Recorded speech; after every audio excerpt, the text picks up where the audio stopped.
नमस्कार दोस्तों, मैं फिर से आपके अपने अग्निवीर योद्धा चैनल पे आप लोगों का हार्दिक स्वागत करता हूं। और जैसा कि आपको पता है कि एक सीरीज चली हुई है प्रिपरेशन की, तो आज का जो टॉपिक है वो पॉलिटिक्स का है कि इंडियन नेवी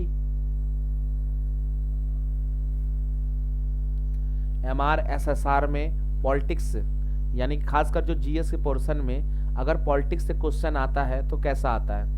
कुछ बच्चों ने हाई डिमांड किया हुआ है कि सर आप ऑब्जेक्टिव टाइप में हमें पीडीएफ प्रोवाइड कराइए। तो मैं आपको बता दूं कि बेटा मैं अभी आपको पीडीएफ तुरंत नहीं प्रोवाइड करा सकता, क्योंकि किसी का भी स्टेप होता है। ठीक है, पीडीएफ हम उस समय प्रोवाइड कराएंगे, ठीक है, जब आपका एग्जामिनेशन को 2-3 महीने रह जाएगा। ठीक है, अभी आप बेसिक चीज़ें अभी जानो जो एग्ज़ाम के लिए बहुत ही आवश्यक है। ठीक है, तो चलिए सबसे पहले हम स्टार्ट करते हैं इंडियन पॉलिटी में आज संविधान के बारे में। ठीक है ना, क्या कॉन्स्टिट्यूशन ऑफ इंडिया, ठीक है ना, जिसको संविधान, ये आप बुक देख रहे हैं, इसी के बारे में हमें पढ़ना है। ठीक है, कॉन्स्टिट्यूशन ऑफ इंडिया के बारे में। ठीक है ना, तो इस भारतीय संविधान की शुरुआत सबसे पहले रेगुलेटिंग एक्ट यानी कि रेगुलेटिंग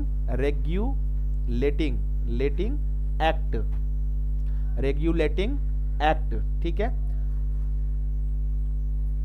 रेगुलेटिंग एक्ट के द्वारा, यानी कि जो अंग्रेजों द्वारा बनाया गया यह एक देखा जाए तो यह कानून था जो लाया गया था, ठीक है ना, भारत पे। ठीक है, तो उसी को एक्ट के नाम से हम जानते हैं, इसको कानून के नाम से भी हम बोल सकते हैं, लेकिन ये तो यही हो। तो क्वेश्चन ये पूछा जा सकता है कि रेगुलेटिंग एक्ट की शुरुआत कब से, सबसे पहला तो 1773 ईस्वी में इसकी शुरुआत हुई थी। ठीक है, अब देखिए इसके मेन जो चीजें हैं। ठीक है, रेगुलेटिंग एक्ट जो है 1773, ठीक है ना, 1773 का जो मानक चीज है मैं आपको बता रहा हूं। ठीक है, भारतीय राजनीति व्यवस्था संविधान सर्वोच्च है। ठीक है ना, भारतीय सरकार अधिनियम 1935 दस्तावेज है जिसे तैयार करने में ज्यादा, ये में है, ठीक है, में ज्यादा प्रभाव पड़ा था। भारतीय संविधान की प्रस्तावना को याद रखिएगा। ठीक है, क्वेश्चन बन सकता है कि निम्न में से किसे भारत की संविधान की कुंजी कहा जाता है, तो प्रस्तावना को कुंजी बोला जाता है। ठीक है, अब आप यहाँ पे आइए, संविधान सभा से सीधे स्टार्ट करते हैं। ठीक है, इससे पहले मैं आपको रेगुलेटिंग एक्ट के बारे में बता देता हूँ कि यहीं से स्टार्ट हुआ था कानून बनाने की जो प्रक्रिया है, कहाँ से स्टार्ट हुई थी, यहीं से हुआ था। क्योंकि जो यहाँ पे गवर्नर रहते थे, जो यहाँ पे गवर्नर जनरल रहते थे, ये सब नाम इसी एक्ट के द्वारा दिया गया है। आपने पढ़ा होगा भारत का प्रथम गवर्नर जनरल, भारत का अंतिम वायसराय, गवर्नर जनरल, तो ये सारी चीजें जो है आपको इसी एक्ट के तहत क्वेश्चन इसमें आते हैं। ठीक है, हालांकि बहुत ज्यादा इसमें डीपली नहीं आते हैं, लेकिन ऊपर ऊपर से इसमें से क्वेश्चन पूछे जाते हैं। अब यहाँ पे आइए, संविधान सभा के सदस्यों की कुल संख्या कितनी थी? 389। संविधान सभा के सदस्यों की कुल संख्या कितनी थी? 389। ठीक है ना, अब 389 को क्या किया है इन्होंने कि संविधान सभा के सदस्यों की कुल संख्या 389 थी, जिसमें ब्रिटिश प्रांत, किसका प्रांत? ब्रिटिश प्रांत, ये देख रहे हैं आप, ब्रिटिश प्रांत के 292, ठीक है, ब्रिटिश प्रांत के 292 थे, यानी कि ब्रिटिश प्रांत के 292 थे। ठीक है ना, 4 चीफ कमिश्नरी के थे और 93 देसी रियासत के थे। इन्होंने 389 को डिवाइड कर दिया, किसके आधार पे? देखिए, जो ये है ब्रिटिश प्रांत, 4 चीफ ऑफ कमिश्नरी और 93 देसी रियासत के नाम पे इन्होंने क्या किया, इसको डिवाइड कर दिया है। ठीक है, तो ये चीजें आपको जाननी बहुत जरूरी है। इसके बाद मिशन योजना आया, मतलब पहले तो ये 389 था, 389, तो 389 को क्या किया इन्होंने, एक ब्रिटिश प्रांत में बांट दिया। कितने सदस्य बटे ब्रिटिश प्रांत में? तो 292 आ गए। ठीक है, इसके बाद ब्रिटिश प्रांत के बाद इसमें कमिश्नरी कितना है? कमिश्नरी तो 4 चीफ कमिश्नरी हो गया। और इसके बाद देसी रियासत, तो देसी रियासत में 93 आ गए। ठीक है, तो ये जब ये करेंगे तो आपको 389 मिल जाएगा। अब क्वेश्चन यहां से उठाते हैं कि संविधान सभा के सदस्यों की कुल संख्या कितनी थी? ठीक है ना, ब्रिटिश प्रांत में, ये जो देख रहे हैं, हालांकि ये अभी तक का नहीं है, लेकिन ऐसे क्वेश्चन पूछे जा सकते हैं। ठीक है, या निम्न में से कौन सा कॉलम सही है, तो ये चीजें आपको देखने को मिल सकती है। इसके बाद जिसमें सदस्यों की संख्या 389 में से 296 सदस्यों का चुनाव हुआ था। एक फिर मिशन योजना आया, ठीक है ना, मिशन योजना आया, ठीक है ना, मिशन। अच्छा, इसका चुनाव कैसे हुआ था? कैबिनेट मिशन के संस्तुतियों के आधार पे, कैबिनेट मिशन के आधार पे, कैबिनेट मिशन कब? जुलाई 1946। ठीक है ना बेटा, ये बेसिक चीजें हैं जो आप जानो अभी। ठीक है, मैं देख रहा हूं कि बहुत बच्चे परेशान हैं कि सर आप डीपली कुछ मत ले आइए, आप सिर्फ हमें प्रैक्टिस करवाइए। तो नहीं बेटा, जब तक आपका क्लियर नहीं हो पाएगा तब तक हम कोई भी चीज आपको ऐसे नहीं बता सकते। ठीक है, कि मैं आऊं सिर्फ एक व्यूज के लिए, वीडियो के लिए मैं आपको डालते जाऊं, नहीं। आप बेसिक चीजें समझो, क्योंकि हाँ, अग्निवीर योद्धा चैनल में ये चीज कहा है कि हम बेसिक से स्टार्ट करेंगे और हमारे पास टाइम बहुत है। तो जो भी बच्चे एमआर एसएसआर को लेकर परेशान, एकदम परेशान मत आ रही है। पिछले 3-4 साल का क्वेश्चनों का एनालिसिस और क्वेश्चन कहां से ज्यादातर पूछे जाते हैं वो सब मैं आपको बताऊंगा इस वीडियो में। तो ये जिसमें सदस्यों की कुल संख्या 389। अब इसमें क्या हुआ कि इसमें जो 296 सदस्यों का जो चुनाव हुआ, ये आप देख रहे हैं यहाँ पे, मैं आपको फिर दिखा रहा हूं। ये जो आप देख रहे हैं 296 देख रहे हैं आप, 296 सदस्यों का जो चुनाव है वो किसमें हुआ, जिसमें कांग्रेस ने लिया 208। ठीक, कांग्रेस का कितना हुआ 208। ठीक है, मुस्लिम लीग का कितना हुआ 73 मुस्लिम लीग का कितना हुआ 73 और 15 अन्य दल थे। ठीक है, ये बात आप भूलिएगा नहीं। ठीक है, अब एक क्वेश्चन इसमें सबसे इंपॉर्टेंट क्वेश्चन ये आता है कि 9 दिसंबर 1946 को संविधान सभा के, तो क्वेश्चन पूछेगा संविधान सभा की प्रथम बैठक कब हुई थी, तो आप सीधे मारिए 9 दिसंबर 1946, सोचने की जरूरत ही नहीं है, आप रट लीजिए और उसको 9 दिसंबर 1946 बोल के आप कर दीजिए। ठीक है ना, जिसके सबसे बुजुर्ग सदस्य नाम क्या था, डॉक्टर सच्चिदानंद सिन्हा। डॉक्टर सच्चिदानंद सिन्हा को क्या बनाया गया, यानी कि संविधान सभा की पहली बैठक कब हुई थी, प्रथम बैठक, ठीक है ना, तो नई दिल्ली में हुई थी, काउंसिल चैम्बर हाल में। ठीक है, 9 दिसंबर 1946 को हुई थी, 9 दिसंबर 1946 को हुई थी। और 9 दिसंबर 1946 में ही कौन था, डॉक्टर सच्चिदानंद सिन्हा, ठीक है ना, जिसको इसका अध्यक्ष बनाया गया था, अस्थायी अध्यक्ष बनाया गया था। ठीक है ना, दोनों में अंतर है। अब बच्चे यहां पे कंफ्यूज मत होना, एक है अस्थाई, एक है यहां पे अस्थाई, अस्थाई। ठीक है, अस्थाई अध्यक्ष किसको बनाया गया, 9 दिसंबर 1946 को संविधान सभा की प्रथम बैठक हुई, नई दिल्ली में हुई। डॉक्टर सच्चिदानंद सिन्हा जो सबसे बुजुर्ग सदस्य थे उनको अस्थाई अध्यक्ष बनाया गया। ठीक है ना, हैदराबाद एक ऐसी देसी रियासत थी जिसका कोई भी प्रतिनिधित्व संविधान सभा में सम्मिलित नहीं हुआ। हैदराबाद, ठीक है ना, हैदराबाद, ठीक है ना, यही हैदराबाद वो है, यही हैदराबाद की मैं बात करूंगा। एक हैदराबाद था, क्वेश्चन आता है ये। दूसरा आपका था जूनागढ़ और तीसरा आपका था जम्मू। ठीक है ना, देसी रियासतों का विलय करवाया था किसने, सरदार वल्लभ भाई पटेल ने। आपको याद होगा देसी रियासत का भारत में विलय किसने कराया, तो सरदार वल्लभ भाई पटेल ने किया। हैदराबाद को क्या किए, यहां पुलिस कार्रवाई हुई, पुलिस द्वारा यहाँ पे जूनागढ़ में जनमत संग्रह हुआ, मतलब वहां के लोगों को बोला गया कि भैया आप भारत में आइए। ठीक है ना, क्योंकि वहां पे जितने भी प्रांत के लोग थे, जितने भी रियासतें के लोग थे, वो लोग कह रहे थे कि भैया आप आजाद होगे तो आजाद होगे, हमसे क्या मतलब है, हम अपना राज्य अपना खुद चलाएंगे। तो उस चीज को सरदार वल्लभ भाई पटेल ने बोला कि नहीं, तो उन्होंने इस चीज को किया। अब सरदार वल्लभ भाई पटेल से भी क्वेश्चन देखिए कितने बनते हैं, सरदार वल्लभ भाई पटेल।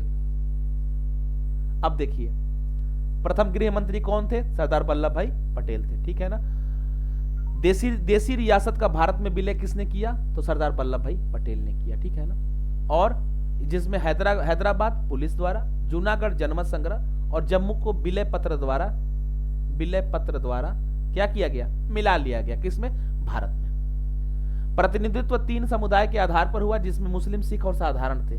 संविधान सभा में ब्रिटिश प्रांत में 296 प्रतिनिधियों, देखिए धीरे धीरे ये हो रहा है, काफी बच्चे कंफ्यूज होते हैं यहाँ पे। 296 प्रतिनिधि, पहले क्या था 389 था। ठीक है ना, अब यहाँ पे क्या हो गया, 296 प्रतिनिधियों का चुनाव हुआ, जिसमें 213 सामान्य, 79 मुसलमान और 4 सिख थे। ये बेटा आपको याद करना पड़ेगा, ठीक है, इसको आप याद कर लेना। अनुसूचित जातियों की संख्या कितनी थी संविधान सभा में, तो 33 थी। देखिए 33 थी। अनुसूचित जातियों की संख्या कितनी थी, 33 थी। महिला सदस्यों की संख्या कितनी थी, 15 थी। और यहीं पे आ गया 11 दिसंबर 1946 को डॉक्टर राजेंद्र प्रसाद को संविधान सभा का अस्थायी अध्यक्ष चुना गया। क्या चुना गया, अस्थाई अध्यक्ष, ठीक है ना। यानी कि 9 दिसंबर 1946 को क्या हुआ, काउंसिल चैम्बर हॉल नई दिल्ली में किसका हुआ, किसको बोला गया, डॉक्टर सच्चिदानंद सिन्हा को अस्थायी अध्यक्ष बनाया गया। लेकिन वहीं पे अगर 11 दिसंबर 1946 को यानी कि 2 दिन बाद किसको बनाया गया, डॉक्टर राजेंद्र प्रसाद को संविधान सभा का अस्थायी अध्यक्ष चुना गया, ठीक है ना। और नेहरू उद्देश्य प्रस्ताव आया था जो पंडित जवाहरलाल नेहरू ने पारित किया था। 13 दिसंबर 1946 को क्या आया था, उद्देश्य प्रस्ताव लाया गया था, ठीक है। तो ये देखिए 22 जून 1947 को उद्देश्य प्रस्ताव में अनेक समितियां थी, ठीक है बेटा, ये जो है ये अनेक समितियां हैं, ठीक है। तो आपको इसको देखना है बहुत अच्छी तरीके से कि आखिरकार ये समितियां हैं क्या, ठीक है। इन समितियों को आपको देखना है। आई बात समझ में, कौन कौन सी समिति कहां कहां से बनी थी, ठीक है ना।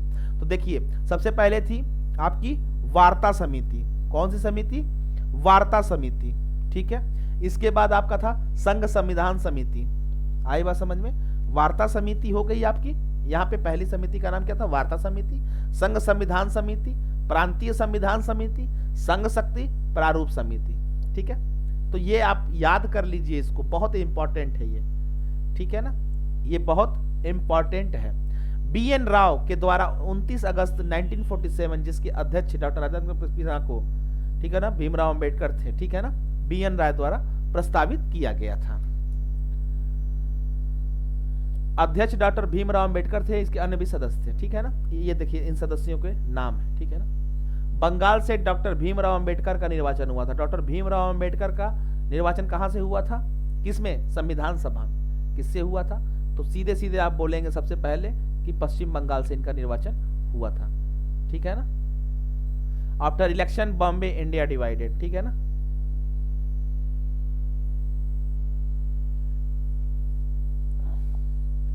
तीन जून 1947 को याद रखिएगा, जब देश का बंटवारा हो गया, 3 जून 1947 को जब देश का बंटवारा हो गया तो संविधान सभा में सदस्यों की कुल संख्या 324 रह गई, जिसमें 235 प्रति प्रांत के लिए और 89 देसी रियासत के लिए, 89 देसी रियासत के लिए था। देश के विभाजन के बाद जब संविधान सभा का पुनर्गठन कब किया गया था, तो 31 अक्टूबर 1947 को किया गया था, ठीक है। आप इतना ध्यान रख लीजिए कि अगर MRSSR एयरफोर्स या आर्मी में अगर संविधान से क्वेश्चन उठाते हैं तो बेटा इससे बाहर कहीं क्वेश्चन नहीं पूछा जाता, बस आप समझने की दिक्कत है। मैं इसको दोबारा भी आपको बताऊंगा, एक एक चीज, एक एक PDF पे, एक एक बार क्लास भी, एक एक लेक्चर पे एक एक PDF भी मिलेगा, ठीक है ना। 31 दिसंबर 1947 को सदस्यों की संख्या 299 प्रांत पे रह गई और 229 देसी रियासत और 70 पे, ठीक है ना। यानी कि प्रांतों की संख्या कितनी रह गई, 229 रह गई, ठीक है। सदस्यों की कुल संख्या 299, प्रति की प्रांत की कितनी थी आपकी 229 और देसी रियासत में 70, ठीक है। अब देखिए यहाँ पे आ गया ना, भारत के रियासतों का एकीकरण करने का सरदार वल्लभ भाई पटेल की अध्यक्षता में 5 जुलाई 1947 को स्टार्ट किया गया था और इस विभाग को BP मेनन द्वारा किया गया था तैयार, ठीक है ना। BP मेनन, ठीक है ना, एक नाम है, उस नाम का याद क्या है, BP मेनन, ठीक है। तो ये चीजें आपके एग्जाम में पूछे जाते हैं, आप इसको बहुत ही अच्छे तरीके से पढ़ जाइए जिससे कि आपको बहुत ज्यादा दिक्कतें का सामना न करना पड़े। सीधे सीधी बात है, संविधान का गठन कब हुआ था, ठीक है, तो जुलाई 1946 में हुआ था, जुलाई 1946 में हुआ था, ठीक है। पहला चीज, ये पहला चीज पूछा जाता है, किसके द्वारा, कैबिनेट मिशन के द्वारा। किसके द्वारा, कैबिनेट मिशन के द्वारा, सबको पता है। लेकिन जो बच्चे नए एस्पिरेंट है, जो नया एकदम सोच रहे हैं कि हमें ज्वाइन करना है, तो मैं उनको बता रहा हूं कि बेटा पढ़ने का तरीका यही है, ठीक है।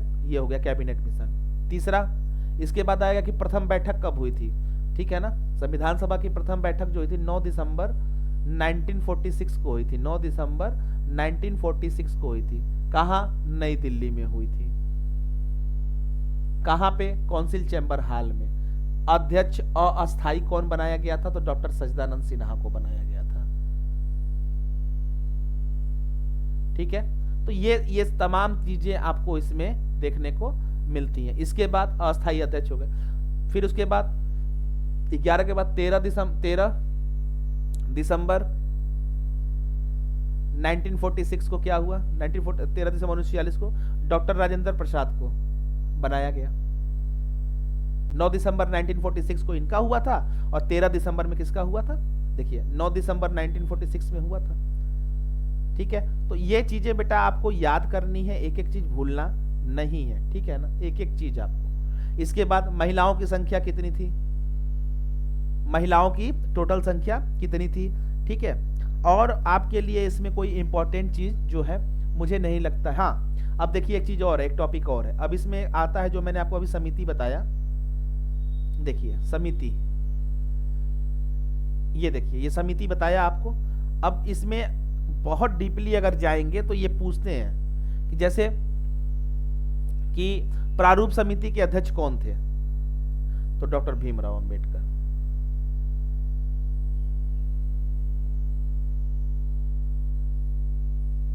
बेटा कोई बहुत बड़ा एग्जाम नहीं है कि यूपीएससी लेवल का एग्जाम है कि आप बहुत परेशान होंगे। बेसिक चीजों को बस जानो कि संविधान आखिरकार क्यों बनाया गया, संविधान कितने वर्षों में बना। 2 वर्ष 11 माह 18 दिन लगे थे टोटल संविधान तैयार करने में। दिन देखो, दिन कितना दिन लगा था, 2 वर्ष 11 माह 18 दिन लगा था क्या संविधान बनने में। कितने दिन बहस हुई थी, तो 114 दिन बहस हुई थी, ठीक है ना। अनुसूचित जातियों की संख्या कितनी थी, ठीक है। इसके बाद आपका आएगा महिलाओं की संख्या कितनी थी। ये सारा डेटा आपको बेटा पता होना चाहिए, ठीक है, जिससे कि आपको फायदा मिल सके इसमें। अब देखिए अनुसूचित जातियों की संख्या इसमें थी 33 और महिलाओं की संख्या 15, बस। तो ये जो जितने भी आपके क्वेश्चन बनते हैं बेटा, तो ये इसी से बनते हैं और इससे बाहर से कोई क्वेश्चन नहीं बनाया जाता है। और बेसिक चीज में बहुत सारे बच्चे ये भी जान लेना आप लोग कि 26 जनवरी 1949 को संविधान को अंगीकृत किया गया था।